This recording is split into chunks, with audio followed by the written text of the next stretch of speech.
ধনুষ্কোটির সেই ভয়াবহ রাতের ঘটনাটি কেবল একটি প্রাকৃতিক দুর্যোগ নয়, এটি একটি আস্ত শহরের নিখোঁজ হয়ে যাওয়ার করুণ আখ্যান।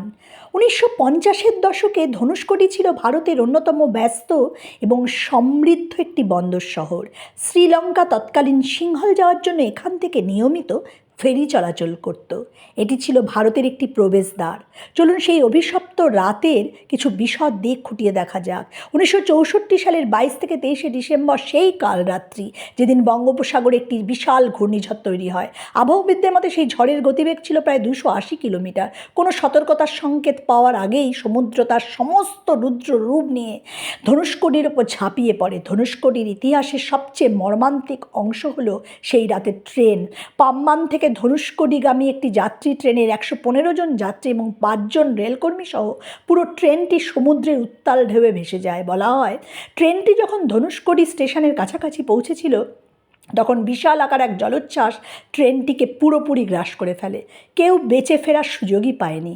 আজও ওই এলাকার বালুকাময় মাটির নিচে ট্রেনের ধ্বংসাবশেষের চিহ্ন খুঁজে পাওয়া যায় বলে স্থানীয়দের বিশ্বাস। শহর যখন এক নিমেষে ধ্বংস হয়, সমুদ্রের ঢেউগুলো ছিল প্রায় 20 ফুট উঁচু। এই ঢেউয়ের আঘাতে সরকারি অফিস, পোস্ট অফিস, গির্জা, মন্দির সবই মাটির সাথে মিশে যায়। সেই সময়কার ফটোগ্রাফগুলোতে দেখা যায় ইটের তৈরি মজবুত দেয়ালগুলোও যেন কাগজের মতো ভেঙে পড়েছিল। শহরের রাস্তাঘাট বালিতে ডুবে যায় এবং প্রচুর মানুষ তাদের ঘরবাড়ি ও সহায় সম্পদ হারিয়ে সমুদ্রে তলিয়ে যায়। সরকারি নির্দেশে শহরটিকে তখন বসবাসের অযোগ্য ঘোষণা করা হয়। তবে তার আগে থেকেই সেখানকার বাসিন্দারা শহর ছেড়ে পালানোর চেষ্টা করেছিলেন। যারা ভাগ্যক্রমে বেঁচে গিয়েছিলেন তারা এই শহর ছেড়ে রামেশ্বরের দিকে চলে যান। আজ ধনুষ্কোটিতে মাত্র কয়েকটি জেলে পরিবার ছাড়া কেউ থাকে না। দিনের আলোয় পর্যটকদের ভিড় থাকলেও সূর্যাস্তের পর জায়গাটি এক অদ্ভুত নিস্তব্ধতায় আচ্ছন্ন হয়ে পড়ে। সে ধ্বংসাবশেষ আজও কথা বলে। আপনি যদি সেখানে যান তবে দেখতে পাবেন ধ্বংস হয়ে যাওয়া গির্জার দেওয়ালগুলো এখনও দাঁড়িয়ে আছে। সেই দেওয়ালে আজও প্রাকৃতিক ধ্বংসের ছাপ স্পষ্ট। ধ্বংসপ্রাপ্ত স্টেশনের খুঁটিগুলো যেন এক ব্যর্থ অতীতের সাক্ষী।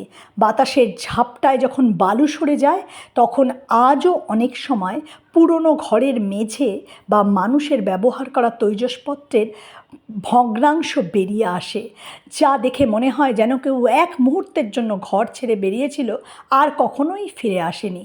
স্থানীয়রা এবং পর্যটকরা প্রায় দাবি করেন যে অমাবস্যার রাতে যখন সমুদ্র শান্ত থাকে তখন ধনুষ্কোটির ধ্বংসাবশেষের মাঝখান দিয়ে হাঁটলে বাতাসের শো শো শব্দের মাঝে মানুষের কান্নার বা অস্ফুট আর্তনাদ শোনা যায়।